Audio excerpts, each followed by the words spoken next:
안녕하세요. 하루를 정리하는 뉴스입니다. 오늘은 최근 동북아시아 안보 정세를 더욱 흔들리게 만든 매우 이례적인 군사 움직임과 그 배경을 시니어 시청자분들이 이해하시기 쉽도록 차분하고 깊이 있게 설명드리는 시간을 갖겠습니다. 중국과 러시아의 폭격기가 일본 주변을 공동 비행하던 와중 그 비행 경로가 도쿄를 향한 방향이었던 것으로 파악되면서 일본 정부는 물론 미국과 주변국에서도 큰 충격과 경계심이 일파만파로 퍼지고 있습니다. 일반적인 군사훈련이나 간단한 경계 활동을 넘어 상대국의 주요 도시를 향해 비행 경로를 설정한 것은 명백한 메시지를 담은 행동으로 평가되고 있으며 일본과 미국은 즉시 대응 훈련과 군사 전개를 통해 이 같은 움직임에 맞불을 놓았습니다. 오늘 뉴스에서는 왜 이런 일이 발생했든지, 중국과 러시아는 무엇을 노렸는지, 일본과 미국은 어떤 방식으로 대응했는지, 그리고 이 사태가 앞으로 동북아 정세에 어떤 영향을 미칠지를 차분히 짚어보겠습니다. 우선 지난 9일 발생한 중국군과 러시아군 폭격기의 공동 비행 내용부터 살펴보겠습니다.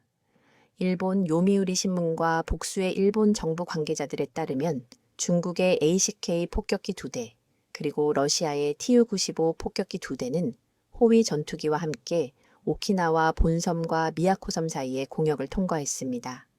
여기까지는 그동안 중국 군용기들이 자주 취해온 경로와 크게 다르지 않습니다. 하지만 이번에는 그 뒤의 방향 전환이 매우 이례적입니다. 이들 폭격기 편대는 보통 태평양으로 나아가 관 방향으로 이동했지만 이번에는 북동쪽으로 진로를 틀어 일본 열도를 따라 시코쿠 앞바다까지 이동한 후 되돌아갔습니다. 이 진로의 연장선에는 일본의 수도 도쿄가 위치해 있으며 나아가 미국 해군이 주둔한 요코스카 기지와 일본 해상자위대의 주요 기지도 함께 자리 잡고 있습니다. 즉, 폭격기들이 단순한 경계 비행이나 훈련을 넘어 일본의 핵심 수뇌부가 있는 수도권을 선회할 수 있는 경로로 접근한 것입니다. 자위대 간부들은 이번 경로에 대해 도쿄를 폭격할 능력이 있음을 과시하려는 의도가 분명히 담겨 있다고 분석했고, 일본 정부 내에서도 이번 사건을 단순한 훈련이 아니라 명확한 군사적 메시지로 받아들이고 있는 분위기입니다. 이 같은 판단을 뒷받침하는 또 다른 근거는 바로 중국 폭격기 ACK의 성능입니다. HUK는 중국이 개발한 개량형 장거리 전폭 폭격기로 핵탄두 장착이 가능한 사거리 1,500km 이상의 순항미사일, 즉 CJ-20 미사일을 발사할 수 있습니다. 이는 단순히 폭격기가 일본 근처를 지나갔다고 해서 끝나는 이야기가 아니라 바로 그 위치에서 일본 본토와 주요 군사시설을 타격할 수 있는 능력을 실제로 갖추고 있다는 의미이기도 합니다. 중국과 러시아가 동시에 일본을 향하는 비행을 한 것은 이번이 처음이라는 점도 전문가들의 우려를 더욱 키우고 있습니다. 그런데 이것이 전부가 아닙니다. 중국의 항공모함 랴오닝함, 전단도 거의 같은 시기에 오키나와 주변 해역에서 매우 활발한 활동을 벌였습니다. 6일부터 12일까지 이어진 랴오닝함의 작전 기록에 따르면 항공모함의 함재기와 헬리콥터가 약 260회 이상 이착륙을 반복했습니다. 이는 단순한 훈련의 차원을 넘어 실제 작전 상황에서 이뤄지는 항공작전 가동률에 가까운 매우 높은 활동량입니다.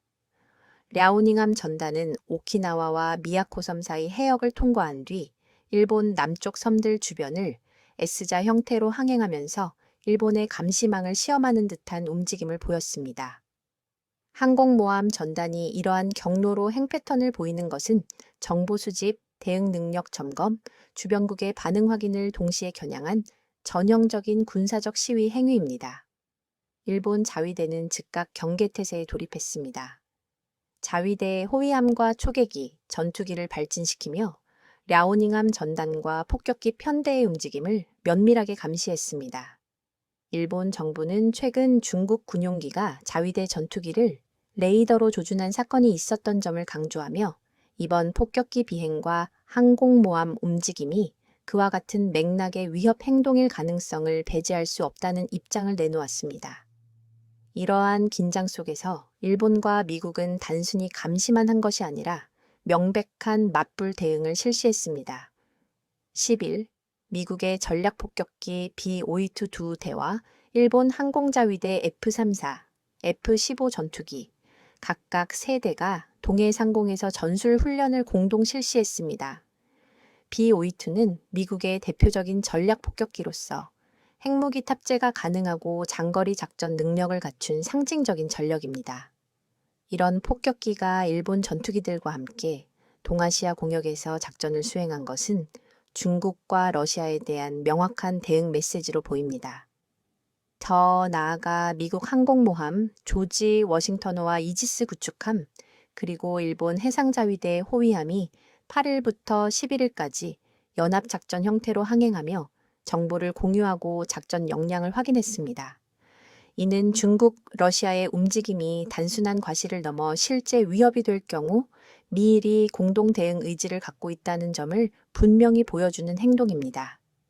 이번 난기류가 발생한 이유에 대해서는 여러 분석이 있습니다. 최근 일본 총리였던 다카이치 사네가 대만 유사시 일본이 군사적으로 개입할 가능성이 있다고 언급한 것이 중국을 강하게 자극했다는 해석이 대표적입니다. 중국은 대만 문제를 절대 양보할 수 없는 핵심 이익으로 보고 있기 때문에 일본의 발언은 매우 민감하게 받아들여졌습니다. 러시아 역시 우크라이나 전쟁으로 서방과 대치하고 있는 상황에서 중국과의 군사적 연대를 강화하는 모습을 자주 보이고 있으며 이번 공동 비행 역시 양국의 전략적 협력 관계를 과시하려는 행동이라는 평가가 나오고 있습니다. 이번 사태는 동아시아 정세가 이미 높은 긴장 상태에 놓여 있다는 사실을 다시 한번 확인하게 합니다. 중국, 러시아, 일본, 미국이라는 강대국들이 서로 얽혀 있으며 그 사이에서 작은 군사행위 하나도 쉽게 확전 위험을 수반합니다. 일본은 이번 비행을 도쿄를 공격할 수 있음을 노골적으로 보여주기 위한 행동이라고 평가하고 있으며 미국은 일본과의 군사 공조 강화를 다시 한번 확인하고 있습니다. 중국과 러시아는 정식으로 공격 의도가 없었다고 주장할 가능성이 있지만 군사적 과시는 이미 국제사회에 강한 신호를 보낸 상황입니다.